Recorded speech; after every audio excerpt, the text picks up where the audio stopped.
Picture yourself standing in the middle of a busy street. People rush past you, horses clatter along cobblestones, the noise of carriages fills the air.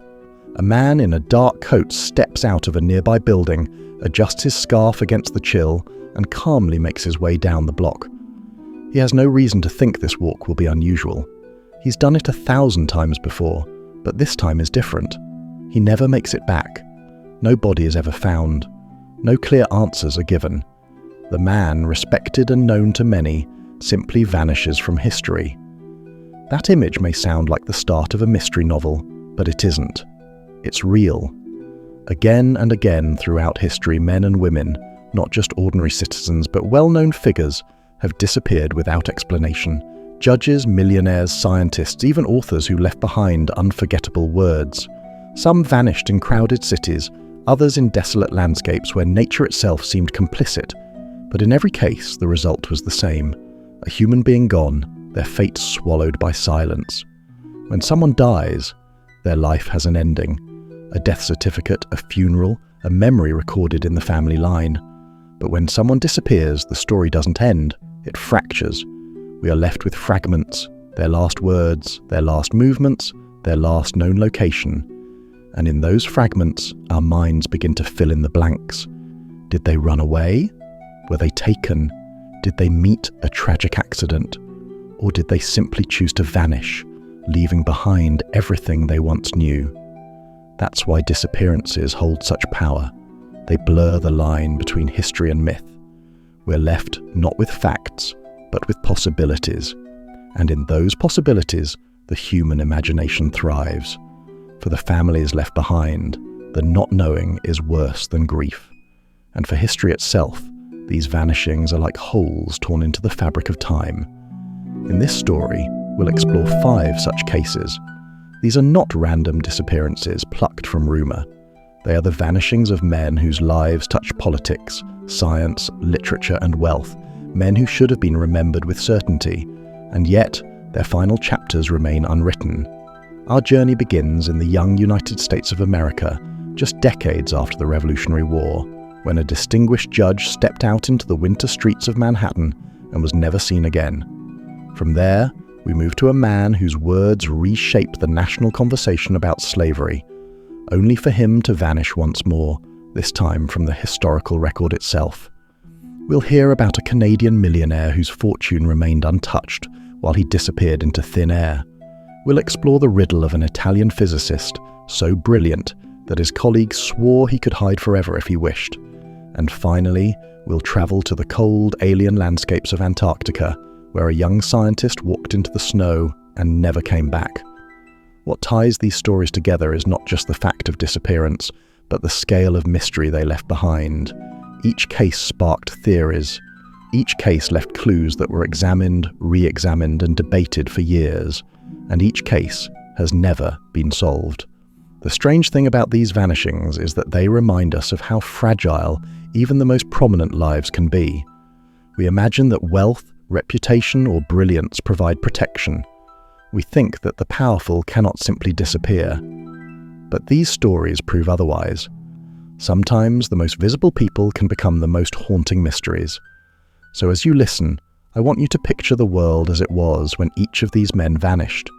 Picture the gaslit streets of early New York, the abolitionist halls where Solomon Northup once spoke, the gilded offices of Ambrose Small, the war-shadowed Italy of Ettore Majorana, and the frozen silence of Antarctica. In each setting, the air itself seemed to swallow them, and in each story the unanswered question remains: what truly happened to them? This is not a story of ghosts, though it feels ghostly. It is not a story of fantasy, though the mysteries are stranger than fiction. It is, instead, a story about the limits of history, about what happens when people slip through the cracks of time and leave only shadows behind. And now, let's begin. History often preserves the grand achievements of public figures, their victories in politics, their contributions to law, or their roles in shaping the nation. Yet sometimes what survives is not their legacy, but the mystery of their ending. One such man is John Lansing Jr., a figure deeply woven into the early story of the United States, who stepped out of a Manhattan hotel on a winter evening in 1829 and simply vanished. His disappearance is one of the oldest unresolved mysteries in American history, and it begins with a life that seemed destined for importance. John Lansing Jr. was born in Albany, New York, in 1754. He came of age during a period of enormous upheaval, as the American colonies were hurtling toward revolution. Lansing studied law, apprenticing under the respected lawyer Robert Yates, and by the time he was in his 20s, he had already built a promising career in the legal world. His sharp mind and calm demeanor made him a natural for both politics and the courtroom. During the American Revolution, Lansing's career took on a patriotic edge. He served as a military secretary under General Philip Schuyler, one of the leading generals of the Continental Army. This position gave him a close look at the struggles of war, the difficulties of leadership, and the fragile unity of the young nation. Afterward, he returned to law, but the taste of public service never left him. By the 1780s, Lansing had become a prominent figure in New York's political scene. In 1787, he was selected as a delegate to the Constitutional Convention in Philadelphia, the historic gathering that produced the U.S. Constitution. Lansing, however, was skeptical of creating a strong federal government. Alongside Robert Yates, he walked out of the convention in protest, fearing that the new Constitution would trample the rights of individual states. While history ultimately favored the Constitution, Lansing's resistance reflected a deep concern about concentrated power, a debate that has never fully disappeared from American politics. Despite this political loss, Lansing's career flourished. He became the mayor of Albany, a member of the New York State Assembly, and later the Chief Justice of the New York Supreme Court. He was respected for his fairness, his devotion to the law, and his ability to navigate the shifting political landscape of a young nation. By the early 19th century, Lansing had achieved wealth, reputation, and the admiration of many. He seemed destined for a comfortable retirement as one of New York's elder statesmen. But history had other plans. In December of 1829, Lansing traveled to New York City. At the time, he was 75 years old, elderly by the standards of his day, but still active, alert, and capable. He checked into the City Hotel, one of Manhattan's finest establishments, located on Broadway near Trinity Church. The City Hotel was not just a place to stay, it was a hub of social life, a meeting point for politicians, businessmen, and travelers. Lansing, with his distinguished reputation, fit right in. On the evening of December 12, 1829, Lansing left the hotel. According to reports, he told people he was going out briefly to mail a letter. It was a cold winter night in Manhattan, the kind of evening when icy streets glistened under the lamplight. Lansing wore his coat, hat, and gloves, appropriate for the weather but nothing unusual. He stepped outside, blending into the bustle of the city. And then, nothing. That was the last confirmed sighting of John Lansing Jr. He did not return to the hotel. He did not appear at any of his appointments the next day. His absence was noticed quickly, not only because of who he was, but also because he had been so specific about his plans. Mailing a letter was hardly a dangerous task, yet Lansing had simply not come back. At first, there was confusion. The hotel staff assumed perhaps he had been delayed or had visited friends. When hours turned into a full day, concern deepened. By the second day, word spread. Something was wrong. A prominent judge had disappeared in the middle of Manhattan. Newspapers picked up the story, and speculation began almost immediately. Families and acquaintances hoped for a simple explanation, that he had suffered a sudden illness or accident and would be found recovering somewhere. But as days stretched into weeks, those hopes dimmed. No body was found. No belongings turned up. The streets where he had walked offered no clues. It was as if the night itself had swallowed him whole. What made this disappearance so shocking was not only Lansing's prominence, but also the normalcy of the circumstances. He was not travelling through dangerous wilderness or boarding a doomed ship. He was in the heart of America's largest city, in a well-lit district with people all around. Yet no one saw what happened. His family was thrown into despair. Lansing had children and grandchildren who now faced the painful uncertainty of not knowing his fate. In an era without modern police investigations, without forensic science, and without surveillance, The mystery only deepened. Authorities tried their best. They questioned witnesses, traced his last known movements, and searched the areas around the hotel. But there was simply nothing to find. For many, Lansing's disappearance was not just a personal tragedy, but a disturbing sign of how fragile safety could be. If a man of his stature could vanish on a city street, what did that mean for ordinary citizens? The question stirred unease in New York, where crime was already a growing problem. By the end of the year, it was clear John Lansing Jr. was not coming back. His name moved from the news into legend, joining the ranks of mysteries that defy resolution. The stage was set for endless speculation, and soon theories, some plausible, others far more dramatic, would attempt to fill in the gap left by his vanishing. But before we dive into those theories, it's important to pause and consider the sheer strangeness of this moment. One of the founding figures of New York's legal system, a man who had debated the future of the Constitution itself, walked out to perform the simple, everyday task of mailing a letter, and then never returned. That eerie gap, the sudden break in an otherwise distinguished life, is what has kept Lansing's story alive. In our next part, we'll explore the many theories that arose. Was he the victim of a robbery, an accident, or something darker? Perhaps even a political assassination? The absence of answers has only fueled the legend, and nearly 2 centuries later, we are still asking, what happened to John Lansing Jr.?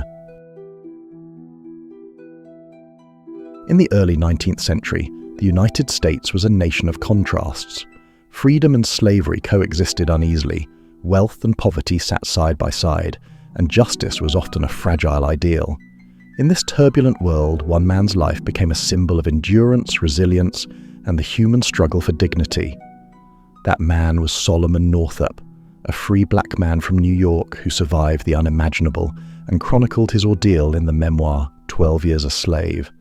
Yet despite his fame and importance, Northup himself vanished from history in 1857, leaving one of the most haunting mysteries of the era. Solomon Northup was born in 1807 in Minerva, New York, into a free black family. Unlike the millions of African Americans enslaved in the South, Northup was born with liberty. He learned to read and write, a rare skill for black Americans at the time, and he became an accomplished violinist, entertaining local communities with his talent. He married, had children, and built a life that, for the era, represented stability and hope. In 1841, that stability was shattered. Northup, then in his mid-30s, was offered work as a traveling musician in Washington, D.C. He accepted the offer, never imagining that this decision would plunge him into a nightmare. Upon arrival, he was drugged, kidnapped, and sold into slavery. From the streets of the nation's capital, he was transported south, bound by the chains of a system he had been born free from. For 12 years, Northup endured bondage in Louisiana. He worked on plantations, experiencing the brutality of overseers, the backbreaking labor under the southern sun, and the constant threat of punishment or death. Yet, through all the suffering, Northup never surrendered his identity. He maintained knowledge of the outside world, quietly sought allies, and preserved hope of reclaiming his freedom. His eventual rescue in 1853 was nothing short of miraculous. With the help of sympathetic abolitionists and legal advocates, Northup was able to prove his free status and return to his family in New York. This reunion was not merely personal, it became historical. Northup's survival and the story he told in 12 Years a Slave provided Americans with a detailed first-hand account of the horrors of slavery. His memoir was widely read, discussed in lecture halls, and cited in debates over abolition. He became a symbol of both the cruelty of the institution and the resilience of the human spirit. For a few short years, Northup was publicly celebrated. He traveled, gave speeches, and lent his voice to the abolitionist movement. His story was a living testament, a warning, and an inspiration. Readers across the North were moved by his courage, his wit, and his unbreakable will. For historians today, 12 Years a Slave remains one of the most vital accounts of slavery in America, providing vivid descriptions that no historian could fabricate. Yet even as he rose to prominence, the shadows of the South and the dangers of the era remained. Northup had survived once, but the world was still fraught with peril. Slave catchers roamed freely in northern cities, and racial prejudice persisted even in free states. His fame may have protected him to some degree, but it also made him visible, and visibility in this context could be dangerous. By 1857, 4 years after regaining his freedom, Northup embarked on a speaking tour in Canada. He intended to share his story, educate audiences about the realities of slavery, and continue his work as an advocate for justice. He was a man of courage and principle, travelling despite the potential threats. And then, just as abruptly as Lansing had vanished decades earlier, Solomon Northup disappeared. After setting out on this tour, he was never seen again. Letters and accounts of his lectures abruptly stopped. Newspapers reported no news of him. Friends and family searched, inquired, and appealed to authorities, but nothing came of it. The man who had endured slavery, injustice, and profound hardship simply disappeared from the record, leaving behind only his words. The mystery of Northup's disappearance is striking for several reasons. Unlike Lansing, who vanished in a bustling city, Northup's vanishing occurred in the context of travel and activism, after he had already survived a life-threatening ordeal. He had known danger, understood it, and yet still the world swallowed him whole. The contrast between his survival and his ultimate disappearance makes the case all the more haunting. Several theories began circulating almost immediately. Some suggested that he may have been kidnapped again, a tragic repetition of his earlier suffering. Slave catchers, desperate for profit, could have targeted him, seeing him as both valuable and symbolic, a man whose story had embarrassed pro-slavery interests. Another idea proposed that Northup had been forced into hiding, perhaps to protect himself from those who wished to silence him permanently. A third, less dramatic possibility is that he simply died in obscurity. Poverty, illness, or accident claiming him quietly, leaving no record behind. Despite the mystery, what endures is Northup's voice.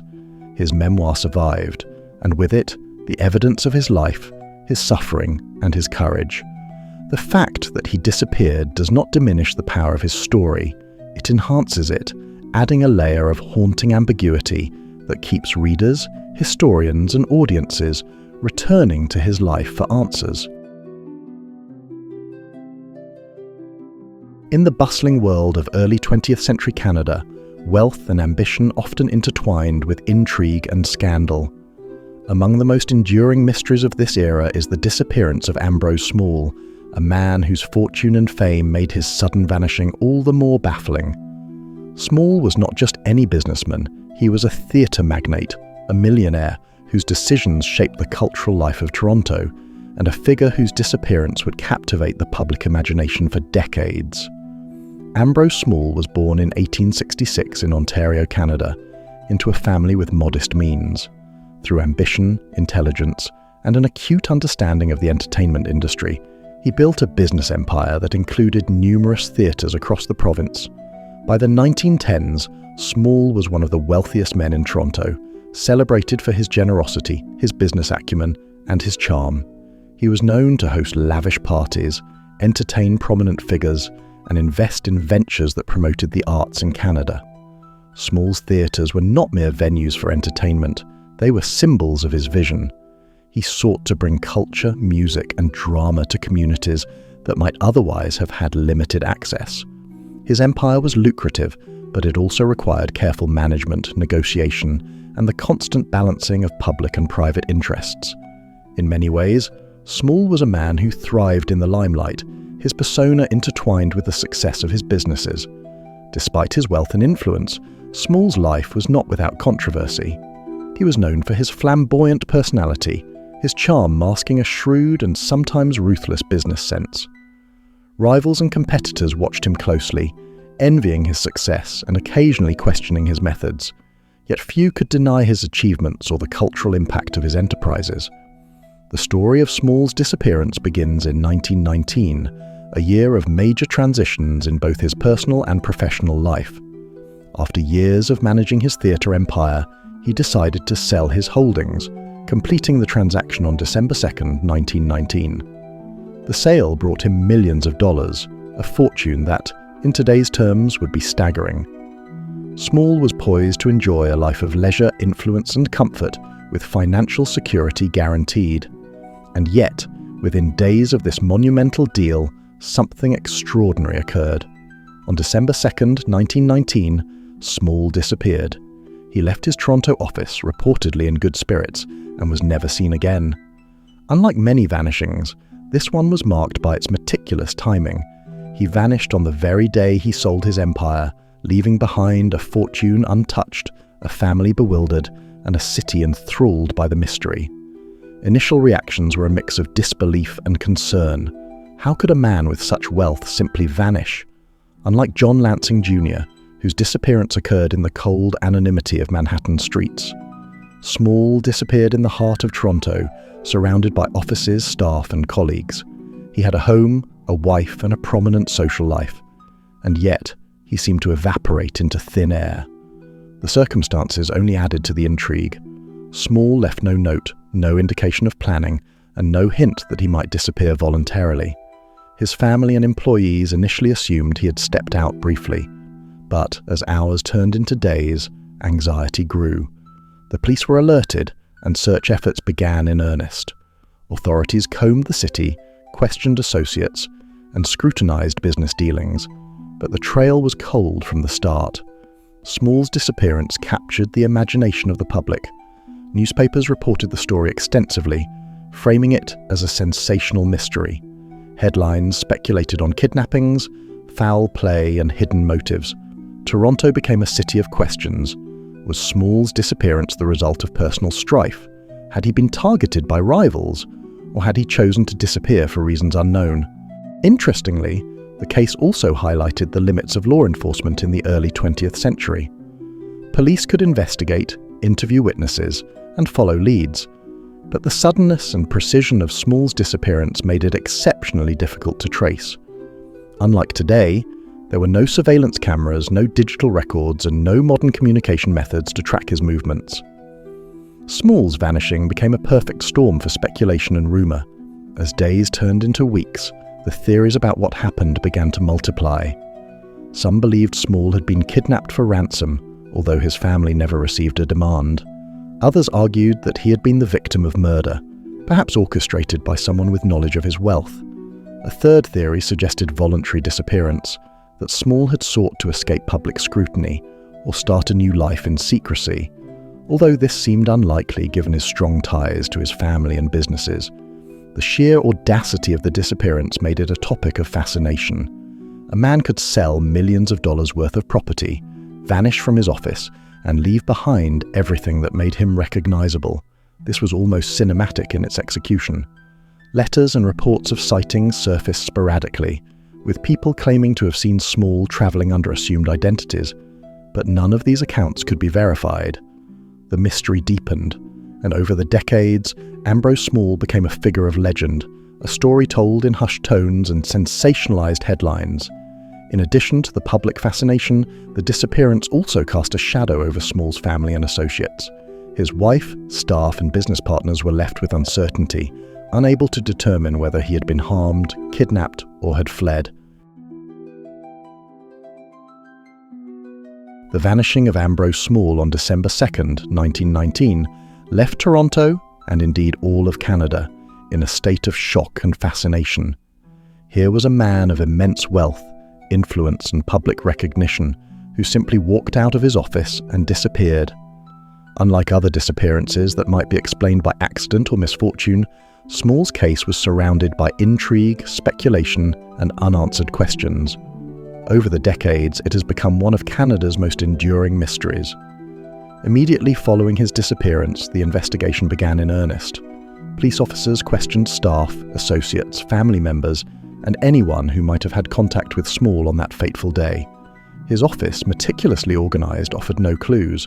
His desk had no signs of struggle, and there was no indication that he had left under duress. Personal items, money, and documents were all left untouched. This careful absence suggested either a well-planned abduction or a disappearance by choice, but which one remained unclear. One of the first and most persistent theories was kidnapping for ransom.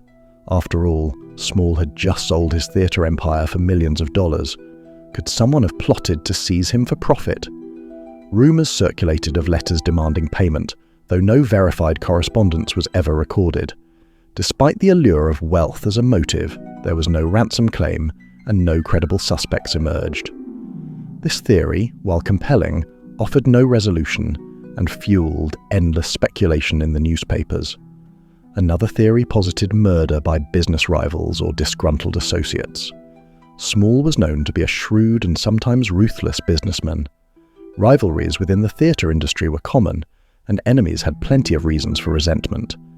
Could someone have seen the sale of his empire as an opportunity to strike? If so, the perpetrator had executed the act with meticulous care, leaving no body, no evidence, and no trace of Small's movements afterward. The sophistication required for such a crime added another layer of intrigue.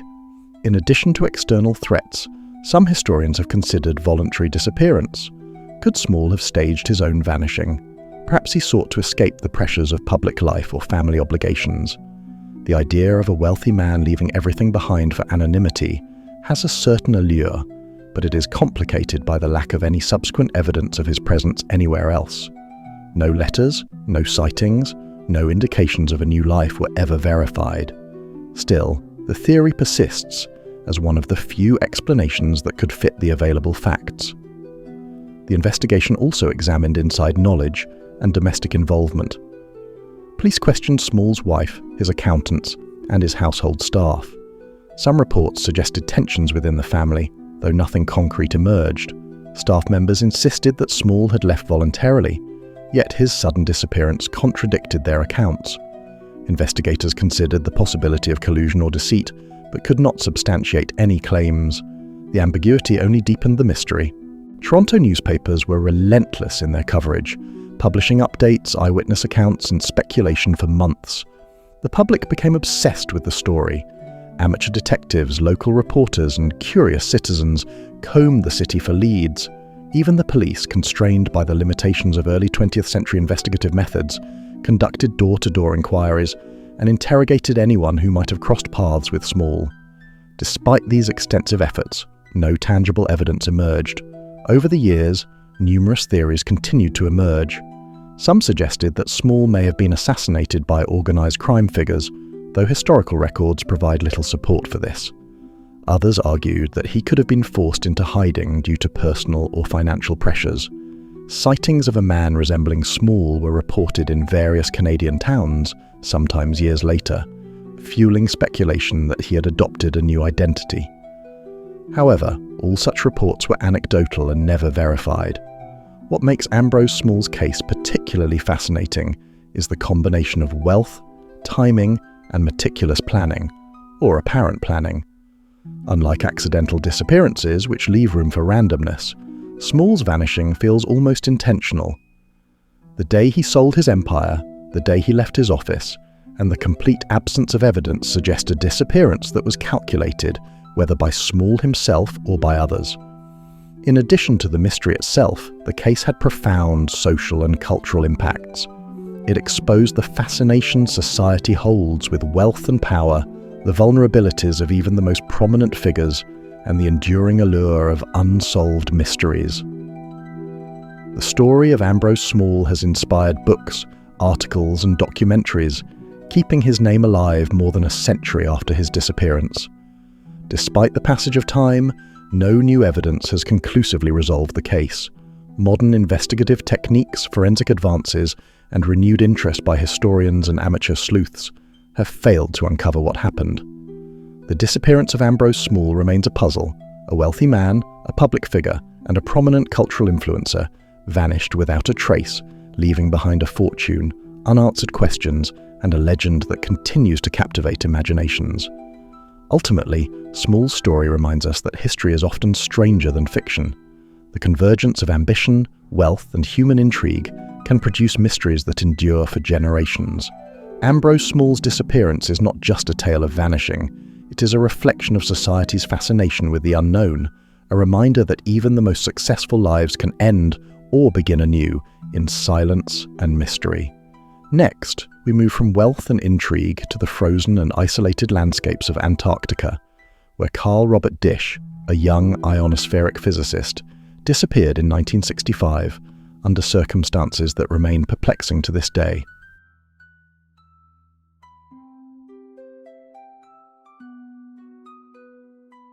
In the mid-20th century, scientific exploration reached some of the most remote and hostile regions on Earth.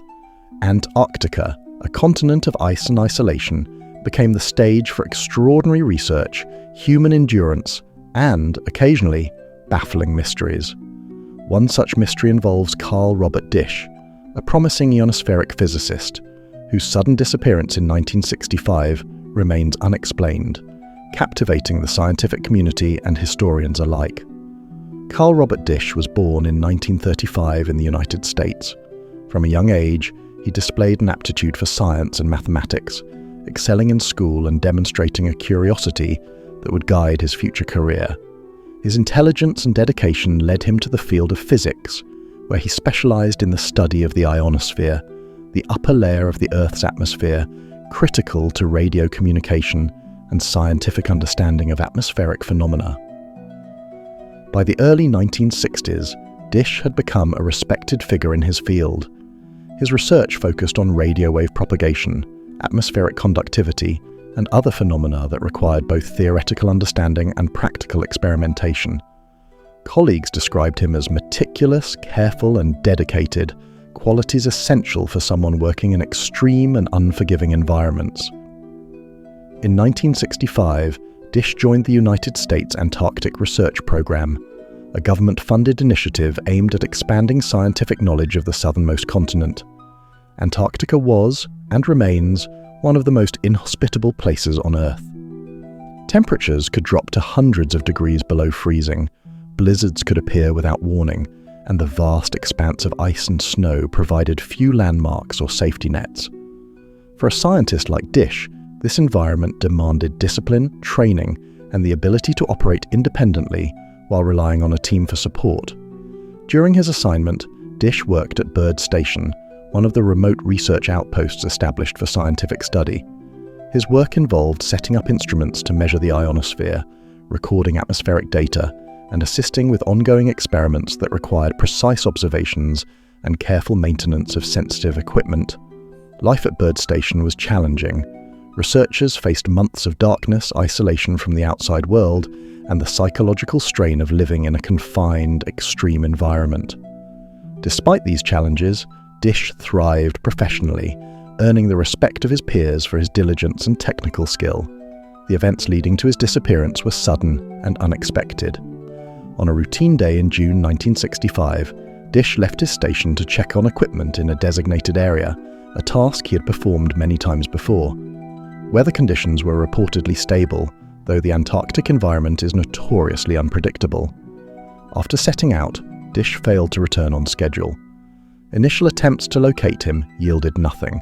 Unlike in populated areas, there were no witnesses, no bystanders, and no immediate means of tracking movement across the vast icy terrain.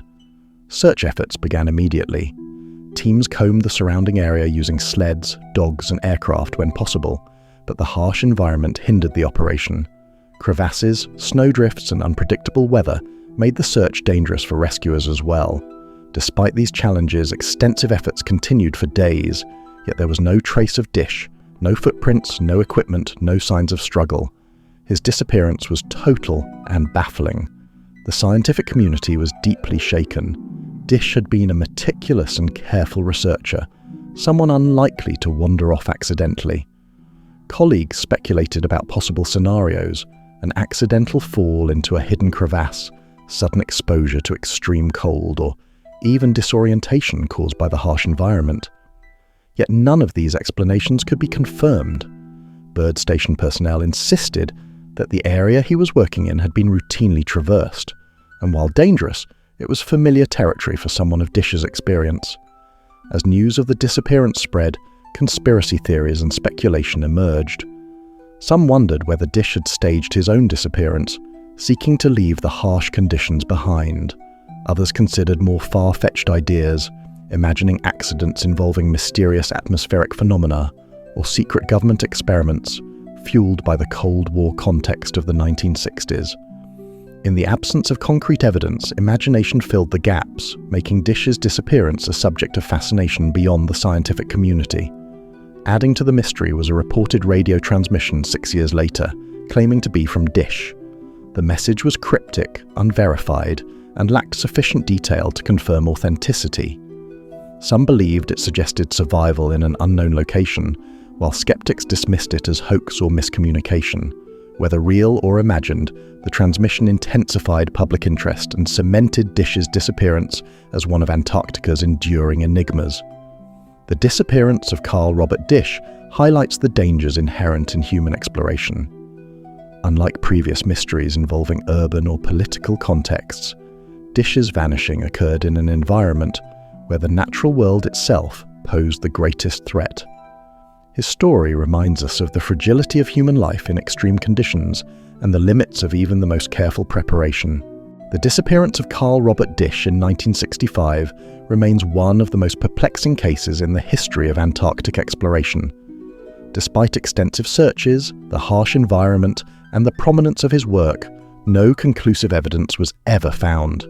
His vanishing not only left a gap in scientific research, but also became a haunting symbol of human vulnerability in one of the world's most extreme landscapes.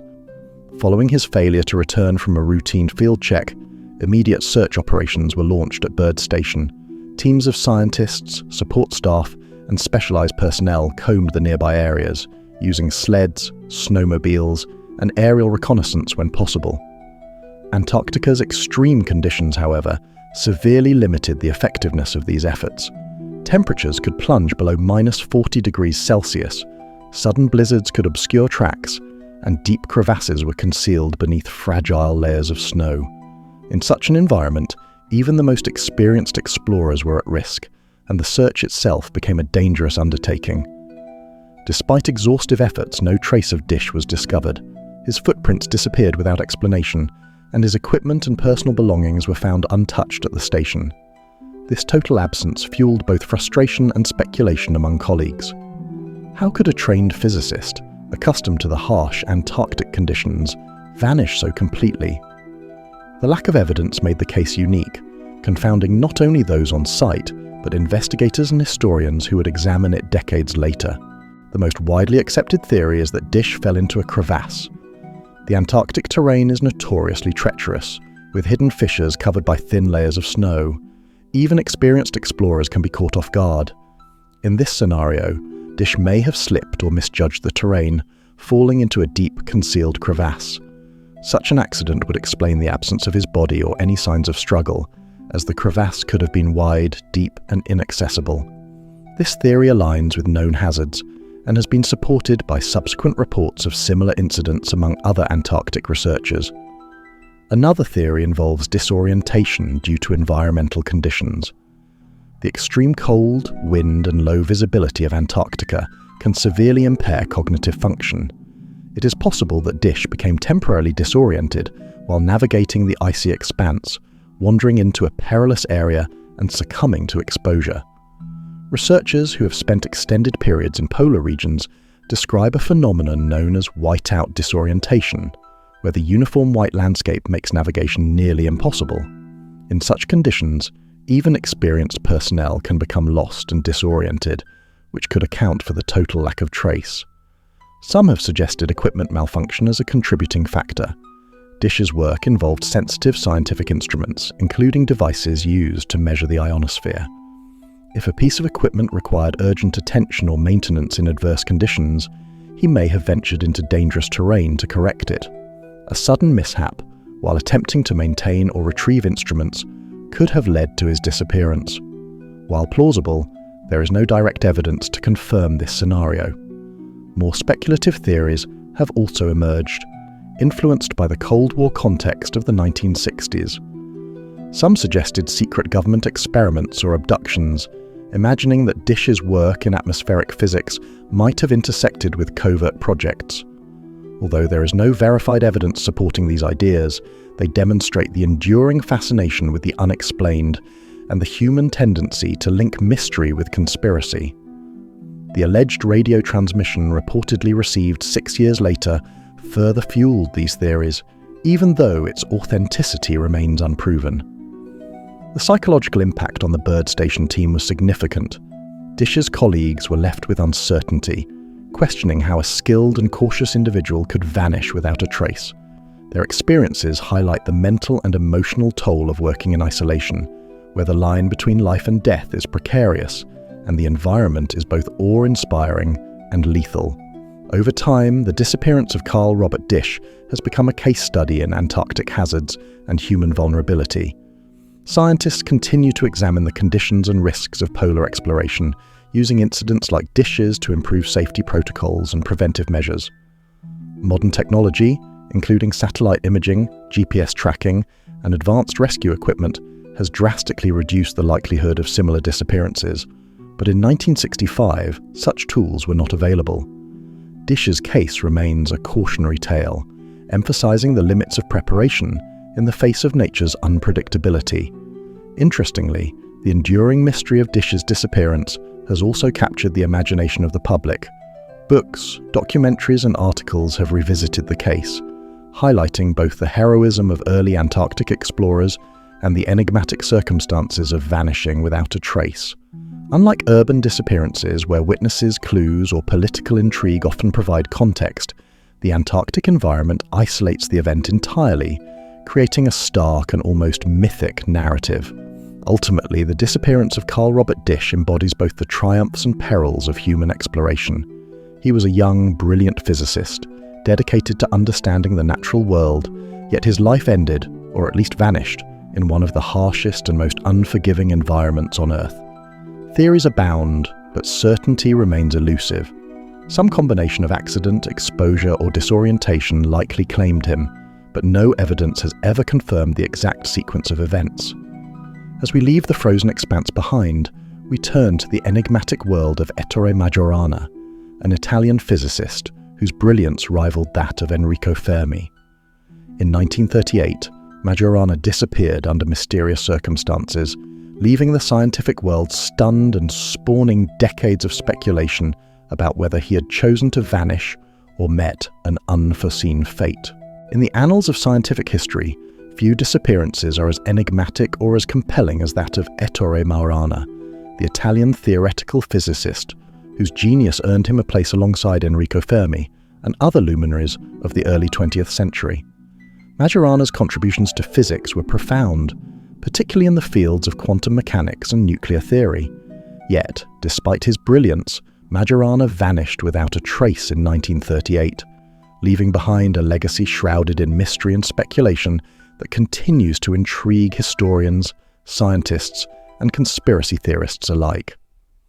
Ettore Majorana was born in 1906 in Sicily, Italy, into a family noted for intellectual accomplishment. From a young age, he exhibited exceptional aptitude in mathematics and the sciences. Recognizing his potential, his family encouraged his education, and he quickly progressed through academic ranks that would have challenged even the most gifted students. By his early 20s, Majorana had become a close collaborator with some of Italy's most renowned physicists, including Enrico Fermi, whose group in Rome would later be nicknamed the Via Panisperna Boys, after the street where their laboratory was located. Majorana's brilliance lay in his deep understanding of theoretical concepts, combined with an uncanny ability to intuit complex phenomena. He made significant contributions to the understanding of nuclear forces, neutrino physics, and the structure of atomic nuclei. Colleagues described him as a man of extraordinary intellect, capable of solving problems that baffled others with ease. However, Majorana was also intensely private, often isolating himself from social interaction and avoiding public recognition despite his scientific accomplishments. By 1937, Majorana had solidified his reputation as a physicist of extraordinary promise. His work on nuclear theory and particle physics was groundbreaking, earning him both admiration and envy in academic circles. Yet, his personal life remained enigmatic. Majorana was known for his reclusive tendencies and eccentric behavior. He had a reputation for being intensely perfectionistic, sometimes abandoning projects if they did not meet his exacting standards. Despite, or perhaps because of, his brilliance, he did not seek fame or professional accolades, and he avoided positions that would thrust him into the public eye. In early 1938, Majorana secured a professorship at the University of Naples, signaling a new phase in his career.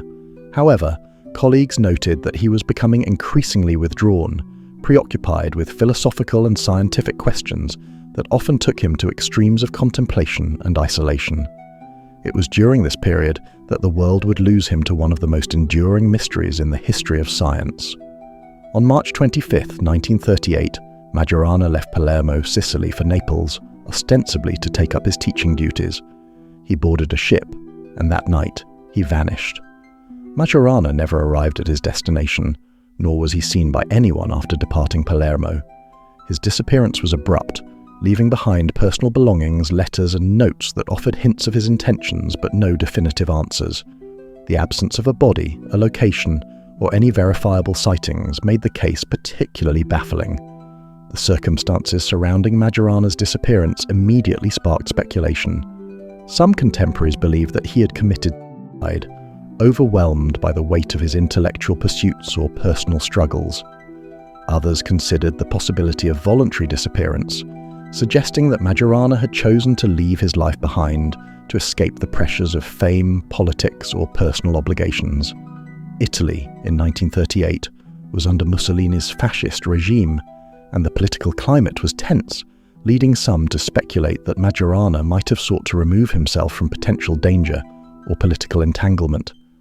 Majorana's disappearance was unusual, not only for its suddenness, but also for the meticulous care he seemed to take in leaving. Personal effects were left behind in a manner suggesting no immediate intention of return, yet some notes implied he was not planning to end his life. The ambiguity of these actions created a puzzle that has intrigued historians and scientists for decades. Was he seeking solitude in a monastery, as some suggested? Had he fled to South America, a common destination for those wishing to disappear quietly in that era? Or had he met an unforeseen fate during travel? The scientific community was stunned. Majorana's disappearance meant the loss of one of the brightest minds of the era, someone whose contributions could have significantly advanced physics during a critical period leading up to World War II. Colleagues, including Fermi, expressed both sorrow and disbelief, recognizing that the world had lost not only a friend but also the potential of future discoveries that Majorana might have achieved. Ettore Majorana's sudden disappearance in 1938 has been described as one of the most enigmatic events in the history of science. A man of extraordinary intellect, capable of revolutionary contributions to physics, vanished without leaving a trace, leaving colleagues, family, and the broader scientific community with more questions than answers.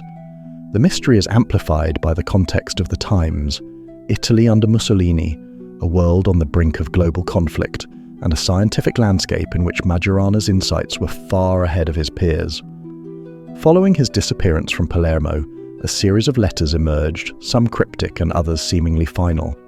One letter, addressed to a colleague, expressed farewell but did not indicate intent to end his life. Another note found with his personal effects suggested he might be seeking solitude or withdrawing from society. The ambiguity of these messages has fueled decades of speculation, leaving open the question of whether Majorana disappeared voluntarily, accidentally, or under coercion. One of the earliest and most plausible theories is voluntary disappearance. Majorana was known for his reclusive tendencies and philosophical inclinations. Some historians suggest he may have intentionally removed himself from society to live in anonymity, possibly in a monastery or in a remote region. Reports surfaced of a mysterious Italian man living in isolation in various locations, and while none could be definitively linked to Majorana, the speculation persisted. This theory aligns with his personality, his disdain for publicity, and his philosophical nature, suggesting he may have sought a life of intellectual or spiritual solitude. Another theory revolves around suicide, a tragic act driven by intellectual or emotional pressures. Majorana's colleagues noted his intense perfectionism and the heavy weight of his scientific work. Some suggest that the ethical implications of his research in nuclear physics may have contributed to profound existential anxiety. Yet there is no definitive evidence to support this claim, and no body or physical trace was ever found to corroborate it. The lack of a corpse makes this explanation difficult to prove, though it remains a recurring theory. Political involvement has also been suggested as a possible factor. Italy in 1938 was under fascist rule, and the atmosphere was tense with political scrutiny, surveillance, and suspicion commonplace.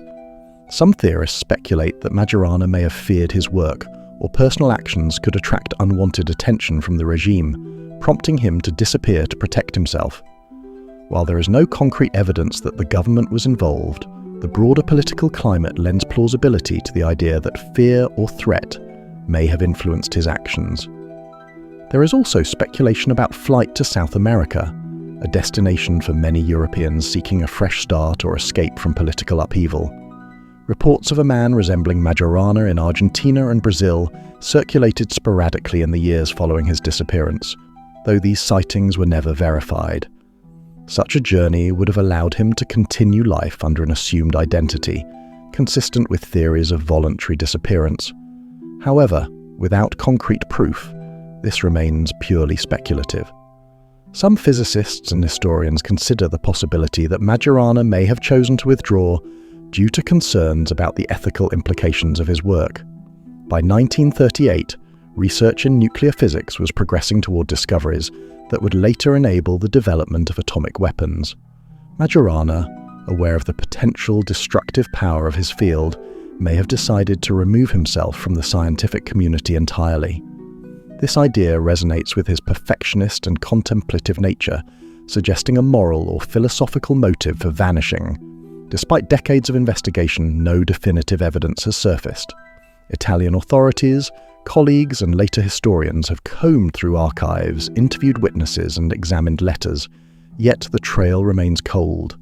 The mystery has persisted, partly because Majorana himself left no conclusive explanation, and partly because the events occurred in a time when international communication and record-keeping were far less comprehensive than today. Majorana's disappearance has had a lasting impact on both science and culture. He has become a symbol of the enigmatic genius, someone whose brilliance was matched only by the mystery of his vanishing. Books, documentaries, and academic articles have explored his life and disappearance, often highlighting the tension between extraordinary intellect and the human vulnerabilities that may have contributed to his decision to leave. In addition to inspiring speculation and storytelling, Majorana's case has influenced scientific thought. The absence of his contributions after 1938 left gaps in theoretical physics that colleagues, including Enrico Fermi, could only speculate about. The questions he posed in nuclear and particle physics remained partially unanswered, and his disappearance effectively removed a potentially transformative mind from the scientific community at a critical historical moment. Ultimately, the vanishing of Ettore Majorana is a convergence of intellect, mystery, and human complexity. It challenges us to consider the pressures faced by those whose minds operate on extraordinary levels and the societal, ethical, and personal factors that can lead someone to remove themselves from the world. Whether Majorana lived out his days in solitude, met with misfortune, or orchestrated a deliberate vanishing, the truth remains elusive. As we reflect on his disappearance, we recognize a broader theme that connects all the cases we have explored, from John Lansing Jr. to Solomon Northup, Ambrose Small, Carl Robert Dish, and finally, Ettore Majorana. Each story is marked by sudden absence, unanswered questions, and a profound sense of human mystery. They remind us that history is not only about what is recorded, but also about what vanishes, leaving behind stories that intrigue, haunt, and inspire generations to come. Throughout this journey, we have traveled across centuries, continents, and disciplines, tracing the footsteps of people who seemed larger than life, only to vanish into the shadows of history. Each case we've explored has been unique in its details, yet all are bound together by the same chilling thread: the disappearance of individuals whose stories ended not with a clear conclusion, but with silence.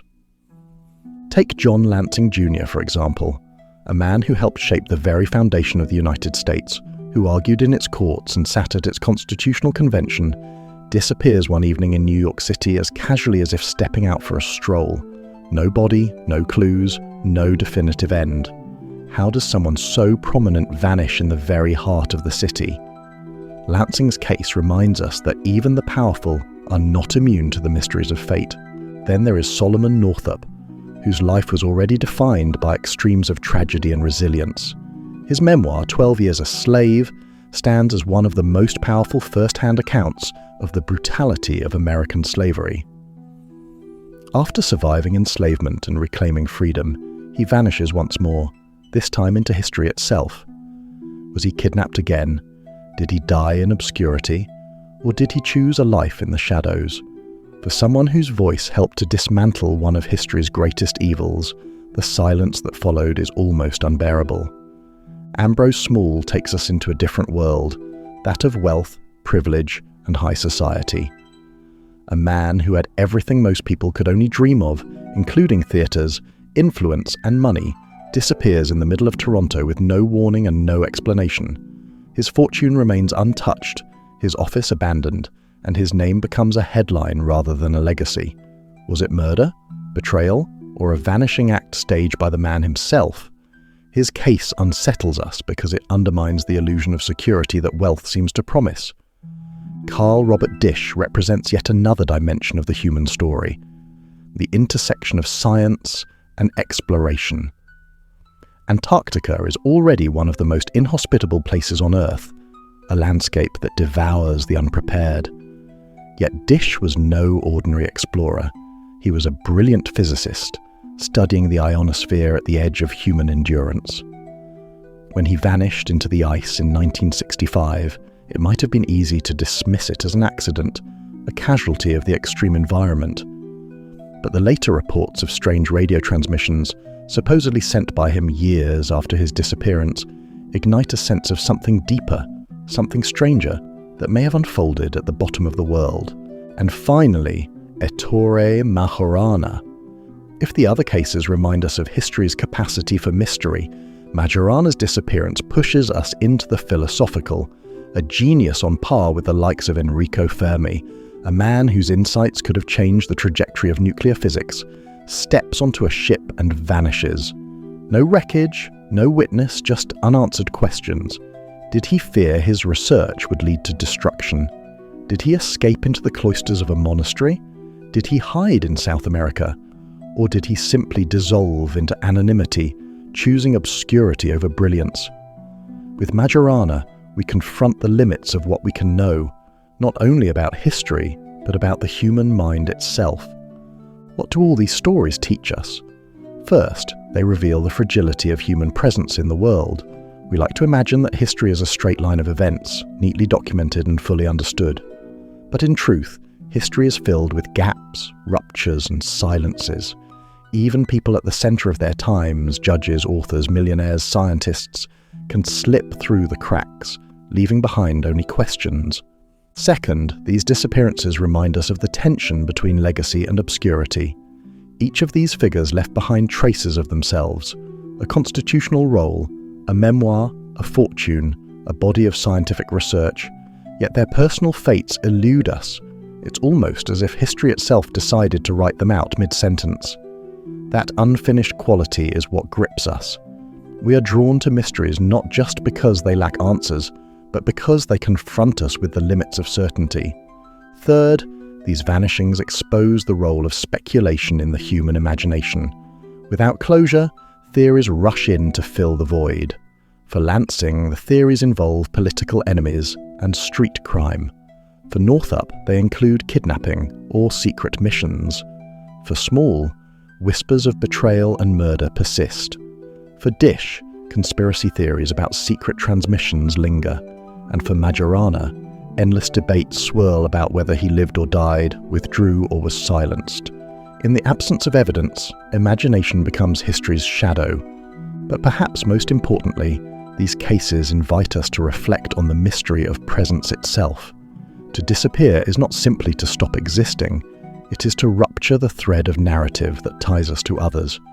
The missing leave behind families, friends, colleagues, and readers who struggle with the silence. They leave behind questions that echo across generations. They haunt, not because of what we know, but because of what we never will. Think about it. If someone like Ettore Majorana, one of the greatest scientific minds of his era, can vanish without explanation, what does that say about our confidence in the permanence of records, the clarity of history, the stability of truth? What about John Lansing Jr., who helped lay the legal and political foundations of a nation? His disappearance shows that even those who shape history are not guaranteed a clear place in it. And what of Solomon Northup, whose life story reshaped public understanding of slavery? His final chapter lost to time. It reminds us that survival does not always mean resolution. Ambrose Small's disappearance tells us that wealth cannot buy certainty, while Carl Robert Dish's story teaches us that even science, with all its instruments and data, cannot always pierce the fog of human fate. Together, these stories blur the boundary between history and myth, between documented fact and whispered rumour.